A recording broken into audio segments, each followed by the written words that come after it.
Good situational day from a football standpoint. We worked some 4-minute, get the ball back scenarios there at the end, a little bit 2-minute coming back. Had really lively competition, really went back and forth. Saw some big plays down the field from offense today. Saw some big stops on third down in our third down competition. But overall, really competitive practice. I think it was a good day for us to get better.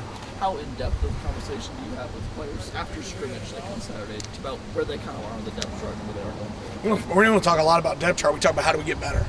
Right? That's what we really focus on, right? And how do you get better to where you can be the kind of player that can play for us and operate for us day in and day out on a Saturday. But we go to the doctor. We do a write-up just like we would in a normal game. We review the film. We have corrections. So all those things are the same. Is that something you do throughout the week, or is there kind of a set time after Saturdays, after scrimmages that you do? Yeah, we covered it all on Monday, right? And then we figure out what we got to do going forward in the next practices. What do we still need to work on? What do we need to improve on? What were the deep dives on the scrimmage? What that result in for you guys? What did you find out? I mean, there's a lot of pieces, right? I think we got a lot of football players that can play. I think we're have more depth, especially defensively right now, have more depth than we did last year. Overall, got the ability to have a lot of guys that can have success.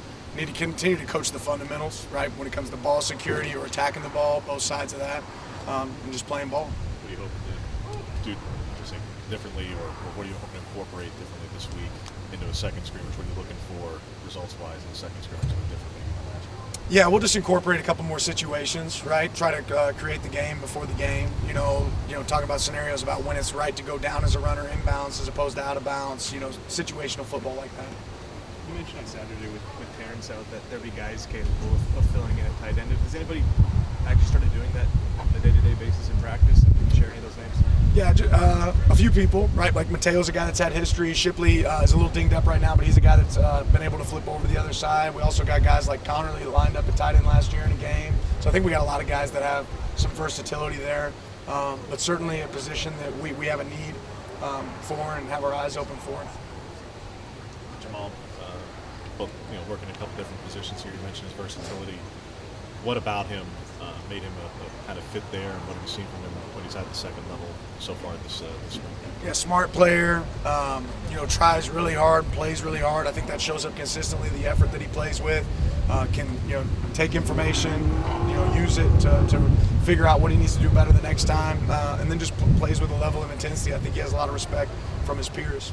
Last year we saw Jordan James have mostly a role in that 14J package, those short yardage packages, but he kind of started to expand that late in the Oregon State game and the bowl game. How have you seen that continue to expand this offseason? Yeah, I think Jordan's a complete running back. I think he can do all things, and we want to challenge him to continue to do more. Inside backer, we bring in Connor and Justin. Now it's almost 10 practices in. Where do they start to fit for you? What do you start to see from them in terms of upside and what you saw from film and what they translate versus what they need to work?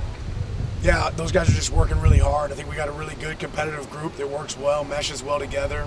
Both those guys are productive players. I think we have a lot more special teams value in those positions this year than we have last year. And we want starters to be able to play on special teams for us.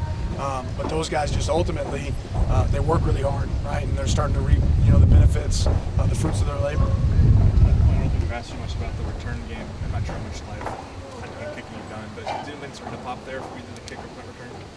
Yeah, a lot of returner action. I think we have several guys on our team that can go back there and be returners right now. Still trying to find some more consistency now at the punting position. And we've had some guys that are hemmed up a little bit, but I think we have good experience there with Boyle and Cam and different guys that have kicked. But continue to compete at punt and figure out where we're at there. Overall, you talked this year that defense is kind of taking a step in the second year. Have you seen that happen with special teams a little bit as well? Yeah, I'd say so. I mean, I think comfortability in the scheme, but ultimately a lot of times it comes to, one person's performance on each play, and we want to find some more consistency on those plays. You mentioned putting more starters in there, Dan, and casual observers that say, well, how come we just didn't do that before? But part of it is something that, especially last season, just you want to risk things for certain guys, and just talk about depth, that depth enables you to do that with some guys, where putting some starters on there, it's maybe not a great idea last season at times. Yeah, I mean, ultimately you got to have guys that want to go out there and compete and be great for their team and do that for their team. And when you have great competition, you have a lot of guys that can play. You have more guys that can play special teams. We've been talking a lot about what have you seen from Johnny Cornelius noticed through these 10 practices so far? Yeah, I think he's playing faster and faster every day as he gets more acclimated. Obviously Coach Terry's doing a great job coaching him. Really excited about his demeanor on the field, and as he continues to pick things up, I think he has got a chance to be really successful. J.J. Greenfield, probably maybe go back to the Holiday Bowl. He was finishing off and running with the twos quite a bit. Productive guy by the end of the season for him. What has he brought so far this spring, and as he progresses? Yeah, he's kind of a Swiss Army knife. He can play a lot of positions, both safety positions with his star position. Again, a guy that can do things on special teams as well. So, appreciate how he's worked. How are things looking behind Bo next? Backups, how's Yep. the improvement there? Or how's it going? Yeah, Ty had a really good day today. I thought today was probably Ty's most impressive practice so far this spring. Thought he did a lot of really good things out there operating as a quarterback. Austin's continuing to come along there, continue to create more competition at that position. Got a couple of true freshmen at deep safety, and the further away you are from the ball, I don't know if you ascribe to the idea that the further away you are, that theoretically the faster you can play or acclimate. What have you seen from Cody and Tyler and their ability to acclimate quickly with the density? Yeah, I don't know if I agree with that statement. I mean, I think they have a lot more checks and a lot more adjustments than a 3 technique has, right? So ultimately, both those guys are working really hard. They do a really good job. So far, I've been impressed with them. Want to go back and watch practice today and see how they did, but I saw a couple good hits. They're both willing tacklers. Certainly are willing to put their face in the fan. What are your thoughts on the portal window this spring? Guys are going to go in and out all over the country, but in terms of just the timing, because it probably helps more the semester schools who are wrapped up already versus quarter schools that still have a week or two to go. And I realize some of that's choice, but what are your thoughts on just the timing of this as opposed to if it was in May or not having a spring window at all? Yeah, I'd rather it be now than May. I mean, ultimately in May, you're going to be on the road as a coach, recruiting. So it's not like you can be here, to hosting and being at home, checking on house. So we're here. The portal's it's here, it exists. So we're going to adapt and adjust to it. But I think we're doing as good a job as anybody when it comes to that. How do you feel like just the overall team speed's improved since you arrived last spring? Yeah, I think we're faster. I think we're bigger. I think we're stronger. I think that's, really credit to our weight room staff, Coach Love, Jaws, really that whole group in there.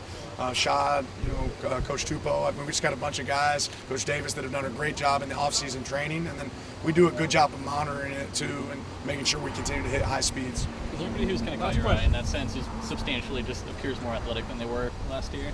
I don't know that I'd say that. Tez hit a deep ball today, and he wasn't here with us last year, but he obviously has some real speed, which is nice to see out there on the field.